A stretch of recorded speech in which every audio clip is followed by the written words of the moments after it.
just what a child would adore. Ah, cool little things, children. And some of them never grow up. Stop frightening my wife, Paravicini. Stop it. I know it's very silly of me. You see, I found her. I saw her face. It was all purple. I can't forget it. Yes, it's difficult to forget things, and you are not the forgetting kind. I must go to the kitchen.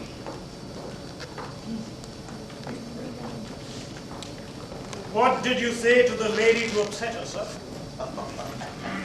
Just a little innocent fun, Sergeant. You know, I'm fond of my little joke. There's nice fun, and then there's fun that's not so nice. No, what do you mean by that, Sergeant? I have been doing a little wondering about you, sir. Indeed. I've been wondering about that car of yours, and how it happened to overturn in a snowdrift. So conveniently. Inconveniently, don't you mean, That Sergeant? rather depends on the way you're looking at it, Mr. Paravicini. Just where were you bound for, by the way, when you had this accident? I was on my way to see a friend, yes. In this neighborhood? Well, not very far from here.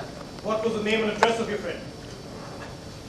Does it really matter, Sergeant? I mean, it has nothing to do with this predicament, is it? We always like the fullest information, if you don't mind. What did you say your friend's name was? I didn't say. No, you didn't. And it seems you are not going to say. I find that very interesting. But there could be so many reasons, you know, and more indiscretion. Oh, you know how these jealous husbands are. Rather old to be running around with the ladies at your time of life, aren't you, Mr. Paravicini? Maybe I'm not as old as I seem to be. That's exactly what I've been thinking, sir. What? That you are not as old as you try to look. There are a lot of them trying to look younger than they are.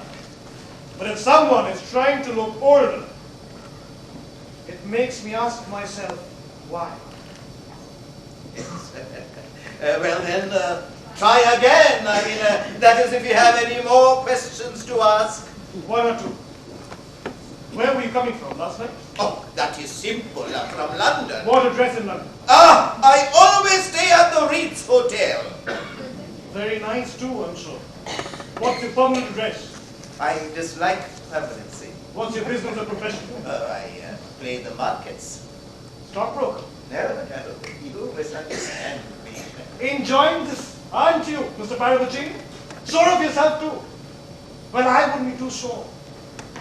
You are caught up in a murder, Mr. Paravicini. Don't you forget that. And murder isn't just fun and games. Oh, not even this murder? Oh, Sergeant, you're very serious, you know. I always think that the policemen have no sense of humor. So, is the Inquisition over for the moment? For the moment, yes. Good. Thank you. I shall now go and look for your keys in the drawing room. That is, if someone has hidden them inside the grand piano. Just a minute, please. Oh, were you speaking to me? Perhaps you'd like to sit down. Well, what is it that you want? You may have heard some of the questions I was asking Mr. Paravicini. I heard them. I want some information from you. Well, what would you like to know? Full name, please. Leslie Margaret, Catherine Casewell. Catherine. I spell it with a K. Oh, quite so. Address? Villa Mariposa, Pinador, Mallorca. That's in Italy. It's an island, a Spanish island. And what address in English? Care of Morgan's Bank, Leadenhall Street. No other English address? No, So, how long have you been in England, Miss Casewell? a week. And you've been staying since your arrival at? At the Ledbury Hotel, Knightsbridge. So tell me, what brought you to Monkswell Manor, Miss Casewell? I wanted somewhere quiet in the country. And how long did you, or do you, propose to remain here? Until I've finished what came here to do. And what was that? And what was that? What? What was it you came here to do? I beg your pardon, I was thinking of something else. You haven't answered my question, Miss Casewell. I really don't see, why I should. It's a matter that concerns me alone. A strictly private affair. No, all the same, Miss Casewell. No, I don't think we'll argue about it. Okay, would you mind telling me your age? Not in the least. It's on my passport. 24. 24. You were thinking I look older? That is quite true. Miss Casewell, is there anyone in this country who can vouch for you? My bank will reassure you as to my financial position. I can also refer you to a solicitor, a very discreet man, but I'm not in a position to offer you social records. I've lived most of my life abroad. In Mallorca. In Mallorca and other places. So were you born abroad? No, I left England when I was 13.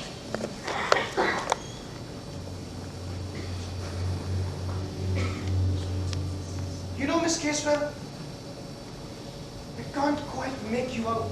Does it matter? I don't know. What are you doing here? It seems to worry you. It does worry me. You left England when you were 13. 12, 13, thereabouts. So was your name Casewell then? It's my name now. What was your name then? Come on, tell me. What are you trying to prove? I want to know what your name was when you left England. It's a long time ago, I've forgotten. There are things one doesn't forget, Miss Casewell. Possibly. Unhappiness, despair, I frustration. dare say! I want to know what is your real name. I told you! Leslie Margaret Catherine Casewell! Catherine. What the hell are you doing? Oh God! I must have gone and never come here! I always thought the police weren't allowed to give people the third degree. I've merely been interrogating Miss Casewell. Really, you seem to have upset her. What did you do? No, it's nothing. It's just all this murder. It's so horrible. It came over me suddenly. Out of the room.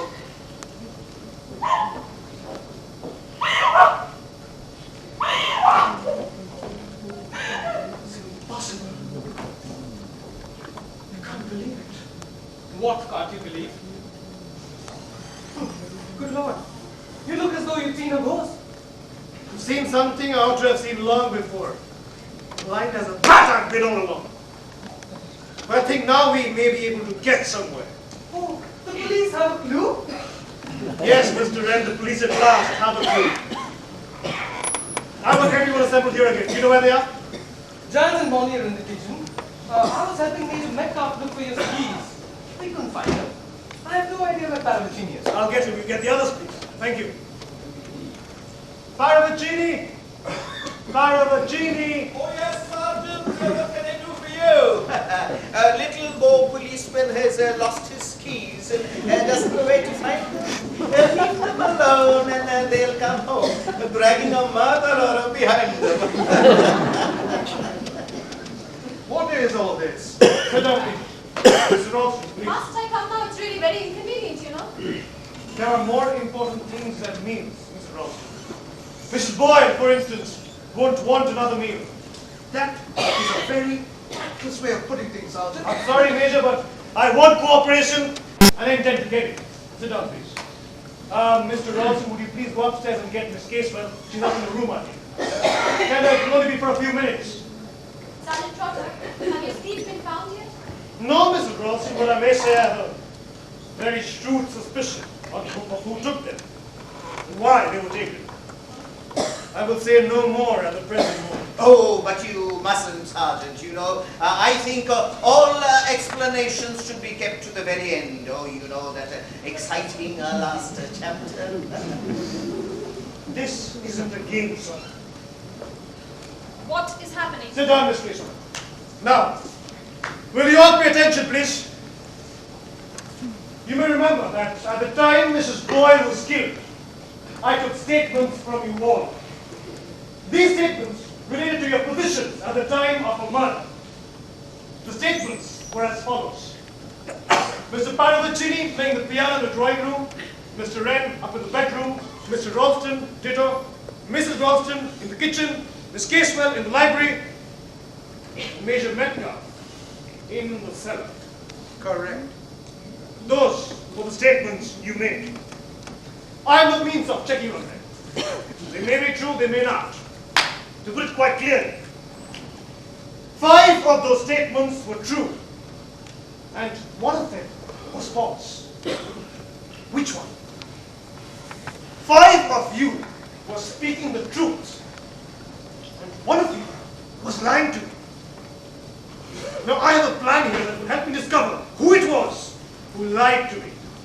And if I know who the liar is, and I also know who the murderer is.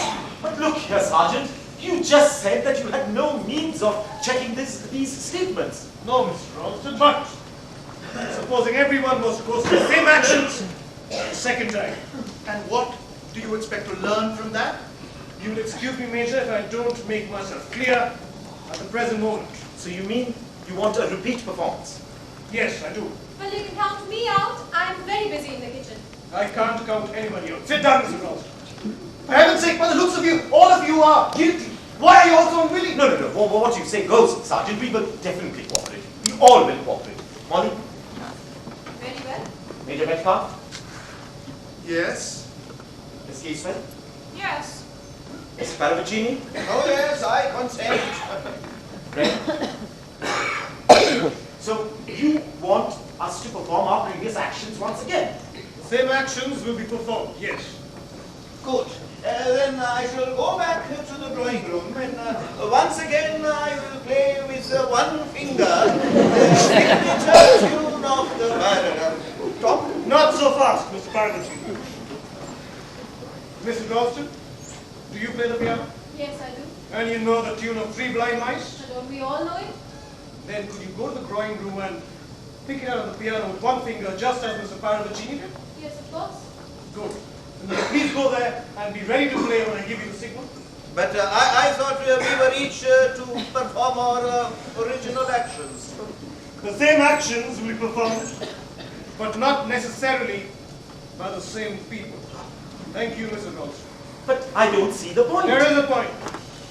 It is a means of checking on the original statements, and maybe one statement in particular. Now, I will assign each of you your new stations. Mr. Red, you will please go to the kitchen and look after Mrs. Ralston's dinner. You are very fond of cooking, I believe. Mr. Paravicini, would you please go to Mr. Red's room and wait him on the back stairs the most convenient way, I believe. Thank you. Major Metcalf, would you please go to Mr. Ralston's room and check out the extension telephone? Miss Kishmer, you have to go down to the cellars, I'm afraid. I'm afraid somebody has to reproduce my own actions. I hate to ask it of you, Mr. Ralston, but would you please go out the window and trace the telephone wire near the front door? It's rather a chilly job, but you're the toughest person around here. And what are you doing? I'm going to play the part of Mrs. Boyd. Taking a bit of a risk, aren't you? You will all remain in your positions until you hear me call you. Thank you. Parlor games. Sergeant, would you mind if I take my overcoat? I would advise it, sir.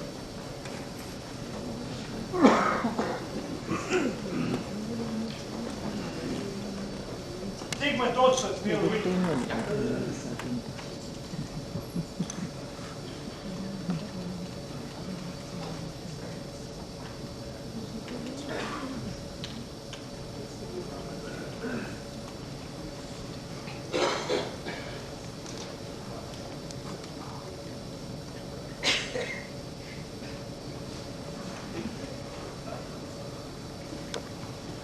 Mrs. Ralston. Mrs. Ralston. Yes. Yes? What is it? Oh, you look very well pleased with yourself. Have you got what you were looking for? I've got exactly what I've been looking for. So you know who the murderer is then? Yes, I do. Which one of them is it? You should know, Mrs. Ralston. Me? Yes, you. You have been extraordinarily foolish by holding out on me. As a result, you've run the risk of being killed. You've been in serious danger more than once.